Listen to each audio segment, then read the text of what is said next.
And it is time for Building Rural Wealth, Milestone Financial with us this morning. Kaleb Roebuck. Kaleb, how are you? Hey, good morning, Aaron. I'm doing great. Diane Wise as well. Diane, how are you? Good. 5 questions to ask yourself 5 years before you retire. So set this up for me, Kaleb. Tell me what we're talking about here.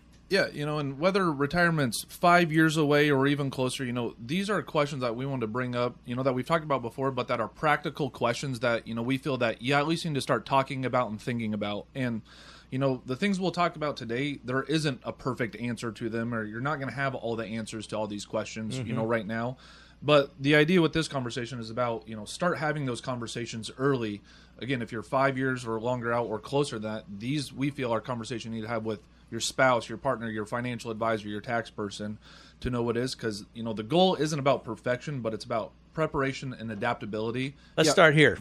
Okay, Kaleb, where will you live?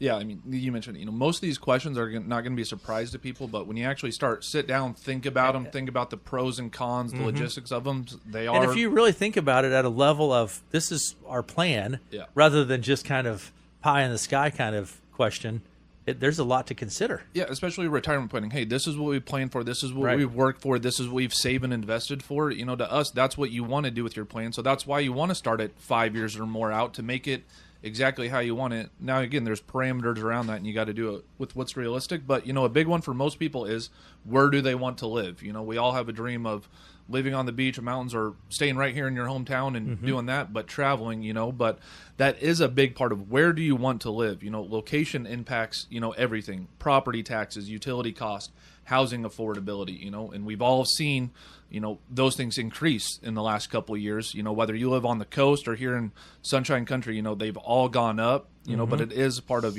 higher quality of life versus higher cost of living. And those all go into it. Proximity to healthcare services and specialists, how close to you? If you're living in rural communities, how close is the nearest hospital or major hospital? Access to transportation, community resources, or support network. Again, as you age, you need those other facilities, but you also want those amenities in your retirement, whether it's golfing, restaurants, close to family, things like that. Okay, Diane, what will you do? Well, there's many people I've talked to that they've retired and said, I don't know how I found time to work. I'm so busy. Right. So, when you retire from that job, there's other things that you want to do. Are you going to take up pickleball? Are you going to find a new hobby? Are you going to do some traveling? Are you going to get a part-time job or anything like that? Those are some other things you want to consider. Are you going to start volunteering in your community? Some of these activities take a lot of money.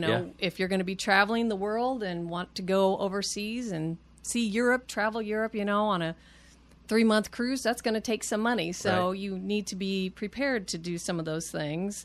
Also, if you do want to work, you need to consider, is it going to impact your tax bracket? Is it going to impact your Social Security timing? Just planning for these things, can give you a sense of purpose, and it also helps with your emotional and mental well-being. Another one, Kaleb. So how will you live?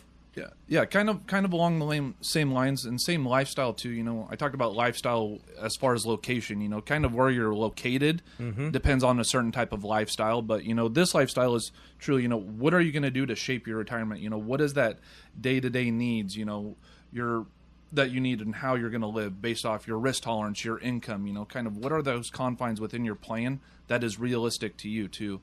I kind of we talk about when you retire. Or people that are used to doing it, a Tiger doesn't change his stripes. You're not used to driving a, used car and then you're going to go start driving a Lamborghini or whatever. But again, if you're used to driving a newer car, leasing them, you're probably going to continue that or whatever those habits are. But how long do you expect to live, right? Diane, so talk to me about that. Well, don't we all wish we had that crystal ball we could look into and know the answer to that as question? As long as possible is the question. Exactly. Right. But yeah, longevity is a huge question, and that a lot of people don't think of when they're planning for retirement. You got to look at your personal health, your family history. If your parents lived to be 90, 95 years old, good chance that you could follow in those footsteps. And also you need to look at your access to healthcare and your lifestyle habits. And so why this matters is, it is scary to think that you could outlive your savings. And so we need to plan for that today to, maybe think about our life expectancy and try to make sure that we do have enough that we can live on if, we should live to be 100 years old. Like you said, there's someone celebrating their 100th birthday tomorrow. So the last thing on our list this morning is, what surprises does life hold in store? How do you know? It's a surprise, right? You don't know. But your plans, and when you put together someone's planning process, you kind of take some of this into account, right? Exactly. That's exactly right. And that's kind of the oxymoron of asking these questions. There is no perfect answer to these questions, but that's why I say that's our job, is to be here to help folks do, is, because it's life. Everything we're talking about is life, where you live, what the lifestyle is, how long you're going to live, life events that are going to happen. I mean, during people's retirement, they're going to have healthcare challenges. They're going to have family dynamics. They're going to have market volatility. They're going to have environmental, risks.